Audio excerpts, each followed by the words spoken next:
Hello students, welcome back to online classes. तो यहाँ पे जो पार्ट 3 है हमारा, इसमें हम इसका डिस्कशन करने वाले हैं कि आगे के पार्ट में तो हमने देखा कि एग्रीकल्चर रिलेटेड जो भी प्रोडक्ट है उसके हम कैसे हायर यील्ड कर सकते हैं। पॉपुलेशन जो बढ़ रही है उसके डिमांड के सामने उस फूड को हम कैसे इम्प्रूव कर सकते हैं, उस फूड रिसोर्सेज को। बट सिर्फ ऐसा तो नहीं है कि सारे के सारे हर्बीवोरस होते हैं, यानी कि सिर्फ एग्रीकल्चर फूड को खाते हैं। कुछ लोग लिविंग ऑर्गेनिज्म को भी खाते हैं, तो यहाँ पे उनको भी ब्रीडिंग कराना और उनके प्रोडक्ट्स को भी हायर यील्ड करना ज़रूरी होता है। तो आइए ये पार्ट में हम देखेंगे एनिमल हस्बेंड्री के बारे में। तो एनिमल हस्बेंड्री का बेसिक मीनिंग ये होता है कि जो लाइव स्टॉक है, मतलब कि जो लिविंग ऑर्गेनिजम्स है, उनका साइंटिफिक मैनेजमेंट में क्या चीज़, उनका केयर करना है, कैसे उनको फीड करना है, ब्रीड करना है, और सबसे इंपॉर्टेंट उनको डिसीज़ के अगेंस्ट कंट्रोल करना है, क्योंकि उनको प्रोटेक्ट करना है डिसीज़ से। अगर उनको डिसीज़ हुआ तो उनको जो खाने वाले उनको भी डिसीज़ हो सकता है, और ये चीज़ अब किसी से बताने की ज़रूरत नहीं। एक एग्जांपल पूरे वर्ल्ड के सामने के, अगर कोई डिसीज़ वाला लिविंग ऑर्गेनिज्म खाते तो क्या हो सकता है। ठीक है, तो ये यहाँ पे फीडिंग, ब्रीडिंग और डिसीज़ कंट्रोल बहुत ही इंपॉर्टेंट है एनिमल हस्बेंड्री में। अब इसमें अलग अलग हम टाइप देखेंगे। तो पहला जो टाइप है हमारा वो है कैटल फार्मिंग। कैटल फार्मिंग में क्या होता है कि जनरली जो मिल्क प्रोडक्ट, डेयरी प्रोडक्ट्स जो बोलते हैं, तो मिल्क के लिए इनका वो फार्मिंग किया जाता है, मतलब कि उनका एनिमल हस्बेंड्री केयरिंग किया जाता है, ब्रीडिंग किया जाता है।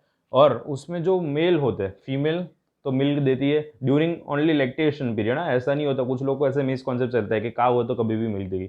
उसका जो बछड़ा आता है, काल्फ आता है, तब वो क्या करती है, उसका लैक्टेशन पीरियड स्टार्ट होता है, उस पीरियड के दौरान वो मिल्क देती है।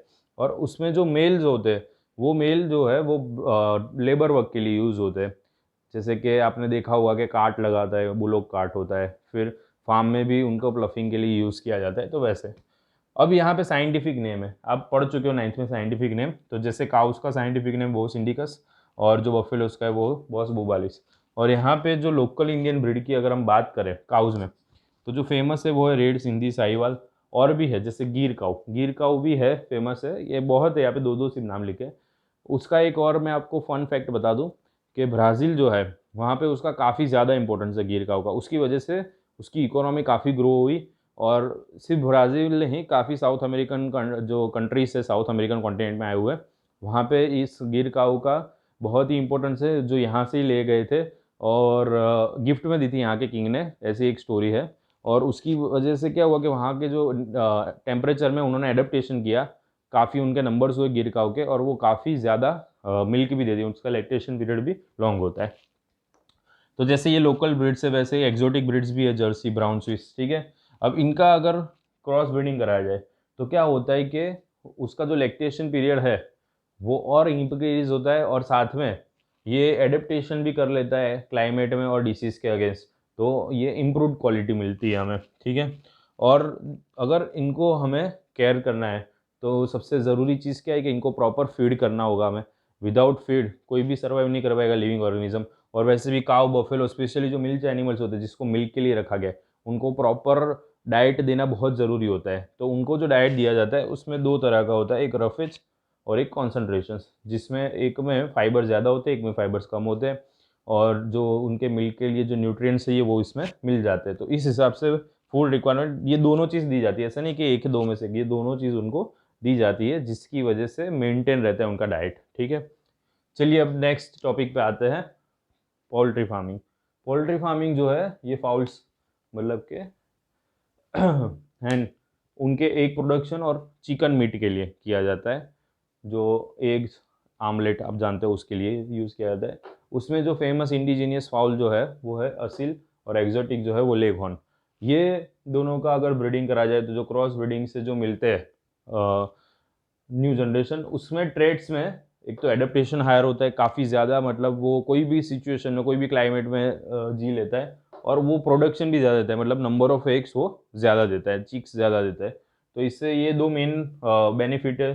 तो क्रॉस ब्रीडिंग इनका कराने से ये फ़ायदा है। तो पोल्ट्री फार्मिंग में आपने मतलब आपने कहीं पे भी देखा होगा, रास्ते में भी आते जाते एक उनकी एक रिक्शा जैसी होती है, जो नेट वाली, जाली वाली, और उसमें रखे रखे होते काफ़ी सारे फॉल, उनको ले जाते हैं। तो कई बार वो कहाँ ले जाते हैं, पोल्ट्री फार्मिंग ले जाते हैं, या पोल्ट्री फार्मिंग से कोई शॉप पे जहाँ पे इसको बेच रहे हैं फॉर मीट पर्पस, वहाँ पे ला रहे होते हैं। अब अगर इनको एग, और ये ब्रॉयलर ब्रॉयलर मतलब यही चिकन, जो उसके लिए अगर इसका प्रोडक्शन करना है तो उनको भी फीड, जैसे इनमें हमने बात की, इनमें भी जो खाना खिलाना है इनको, उसमें विटामिन विटामिन ए और के काफ़ी हाई रखना ज़रूरी है।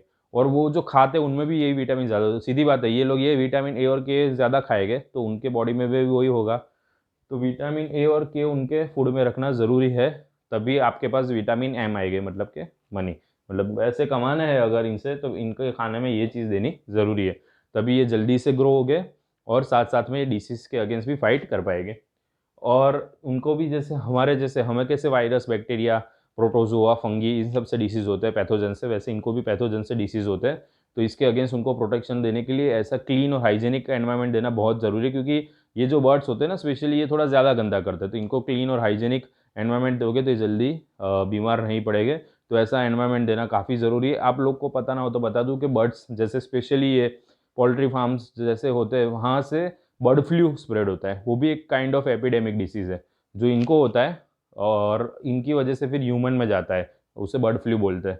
तो वैसे डिसीज़ मतलब ऐसे भी है कि इनको तो होते हैं साथ साथ में फिर इनमें से ह्यूमन में भी स्प्रेड हो सकते हैं, इसलिए ये डिसीज़ ना हो उनको, इसलिए सबसे इम्पोर्टेंट चीज़ क्या है कि cleanliness and hygienic environment. Fish production की बात करते हैं अब। फिश प्रोडक्शन जो है उसमें दो टाइप की होती है, एक मरीन और एक इनलैंड। मरीन को वो so call sophisticated marine marine fisheries ऐसे भी बोलते हैं। तो ये जो है ये इसमें आपको देखा जो पॉपुलर ब्रीड्स जो की जाती है कि जो खाई जाती है, ज़्यादा पसंद की जाती है लोगों को सी फूड में जो, तो उसमें ये सारे होते हैं। पॉम्फ्रेट होते हैं, ये नाम सुना होगा पॉम्फ्रेट, फिर मैकेरेल, ट्यूना, प्रॉन्स, झींगा जिसको बोलते हैं झींगा, बॉम्बे डक, ये सारी चीज़ें ज़्यादा पसंद की जाती है। तो इन्हीं का क्या किया जाता है, एक आर्टिफिशियल एनवायरनमेंट बनाया जाता है जिसमें सैलाइन वाटर रखा जाता है, क्योंकि ये सारे सी और ओशन में मिलते हैं, मरीन है। तो उनको ऐसा आर्टिफिशियल एनवायरनमेंट दिया जाता है जहाँ पे ग्रो किया जाता है, इन सबको ब्रीडिंग कराया जाता है और फिर जब ये ब्रीड होकर मैच्योर हो जाते हैं तब इनको सेल किया जाता है। ठीक है, इसमें एक ऐसा, ये सब तो फूड के लिए यूज़ करते ही है हम, पर इसमें ऑयस्टर्स करके जो होते हैं, ठीक है, जो यहाँ पे लोकल लैंग्वेज में अगर हम बोले, जो गुजरात के सी कोस्ट के पास से भी मिलते हैं, वहाँ पे लोकल लैंग्वेज में उसको कालो फिश भी बोला जाता है, जो कि पल्स देती है। तो उसको पल्स के प्रोडक्शन के लिए भी उनका कल्टीवेशन किया जाता है ऑयस्टर फिश का। ठीक है, चलिए अब चलते हैं हम इनलैंड फिशरीज पे। इनलैंड फिशरीज में वैसे जिसमें इसमें पॉपुलर बताया जो पसंद किए जाते हैं खाने में, वैसे इसमें कैटला, रोहू, सिल्वर कार्प, ग्रास कार्प, मृगल, कॉमन कार्प, ये सारे। अब ये सब में साथ में ये जो 5-6 ब्रीड जो है ना, 6 है वैसे, इनको सबको साथ में एक पॉन्ड में ही हम ब्रीडिंग कर सकते हैं। क्यों? क्योंकि ये सब की है ना फूड हैबिट डिफरेंट है, तो ऐसे ही कॉम्बिनेशन लिए जाते हैं। जैसे ये तो 6 मैंने बताया, और भी टाइप्स है, तो ऐसे जैसे ये 6 कॉम्बिनेशन मैंने बताया, तो ऐसे कॉम्बिनेशन क्यों लिए जाते हैं एक साथ जब इनलैंड फिशरी हम कर रहे हैं? क्योंकि वो एक दूसरे को फूड के लिए कम्पीट नहीं करेंगे। इसमें से कुछ जो है वो सरफेस फीडर्स है, मतलब ऊपर ही आके खाते हैं, कुछ मिडल जोन में रहते ही खाते हैं और कुछ एकदम डेप्थ में रहते हैं। तो अलग अलग जोन पे वो खाते हैं, तो एक दूसरे के लिए वो कम्पीट नहीं करते। तो एक ही पॉन्ड में आप एक ही आर्टिफिशियल ऐसी जगह पे इनका ब्रीडिंग कर सकते हो। पर यहाँ पे ब्रीडिंग करने में इनमें एक दिक्कत यह है, इनमें इतना हमें हाइजीनिक का वो सोचना नहीं पड़ता, पर इसमें एक दिक्कत यह है कि ये जल्दी ब्रीड नहीं करते, मतलब कि ये जो है वो मानसून सीजन में ही ब्रीड करते हैं जनरली। तो इनके लिए क्या तो फिर आर्टिफिशियल मानसून जैसा वो बनाना पड़ता है सीज़न, या फिर ऐसे दवाई दाने डालने पड़ता है जिसकी वजह से जल्दी ब्रीड करे। तो ये हो गया इनलैंड फिशरीज की बात। अब हम बात करते हैं बी कीपिंग। बी कीपिंग को जो है साइंस में एपीकल्चर भी बोला जाता है। सीधी सी बात है, बी को कौन रखेगा, उसका मेन पर्पज़ यही होगा कि उसमें से क्या चाहिए आपको, हनी, और हनी पे से फिर मनी। और हनी और वैक्स जो है ये दो इसमें से मिलता है। वैक्स आप सोच रहे होगे तो जी हाँ, जो कॉम्ब बनाते हैं ना हनी बी, वो कॉम्ब जो है उसमें से हनी निकालने के बाद जो बचता है ना मटेरियल, उसको एज अ वैक्स यूज़ कर सकते हैं।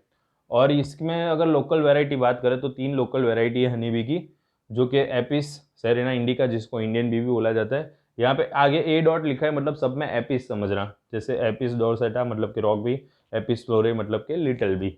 और एक्जोटिक ब्रीड जो कि बहुत ही ज़्यादा पॉपुलर है वर्ल्ड वाइड, वो है इटालियन बी, जिसको ये मेलीफेरा मतलब एपिस मेलीफेरा। क्योंकि ये जो है ना इसमें स्पेशलिटी क्या है कि ये हनी कलेक्शन तो ज़्यादा करती ही करती है, पर ये स्टिंग भी कम लगाती है। तो इसको कैसी जगह पे ग्रो किया जाता है कि जहाँ पे फ्लावर्स हो, ऐसी एक जगह लेते हैं, छोटी सी भी हो तो भी चलता है, कि जहाँ पे थोड़े फ्लावर्स प्लांट्स हो, जहाँ से इन लोग को फूड मिल सके। इनको मेन फूड क्या चाहिए, फ्लावर के नेक्टर से ये सक करता है, तो वो चाहिए उनको। और फिर कोई एक अच्छी सी एक ट्री हो जहाँ पे वो ब्रांच पे उनको लगे सेफ है, वहाँ पे एक कॉम बनाते हैं। ठीक है, तो इनके एपीकल्चर में कुछ ज़्यादा ऐसा केयर करने की ज़रूरत नहीं, वो अपने आप ही करते हैं। बस उनको एक एनवायरनमेंट वैसा प्रोवाइड करा देना पड़ता है जो उनको सफिशिएंट, उनको जो चाहिए रिक्वायरमेंट उनकी वो मिल जाए। तो ये हो गया पूरा एनिमल हस्बेंड्री की बात कि ये सारी चीज़ें अगर की जाए, जो जो एक एक एग्जांपल दिए, उस हिसाब से उनको प्रॉपर फूड दिया जाए, एनवायरनमेंट दिया जाए तो वो ब्रीडिंग हो सकता है और उनका भी हायर यील्डिंग हो सकता है। तो उससे भी हम फूड रिसोर्सेज की जो रिक्वायरमेंट है मार्केट में, वो हम सप्लाई कर सकते हैं एज़ पर डिमांड। तो बस ये चैप्टर यहाँ पे ही ख़त्म करते हैं और नेक्स्ट चैप्टर हम शुरू करेंगे जल्दी। तब तक के लिए बाय बाय।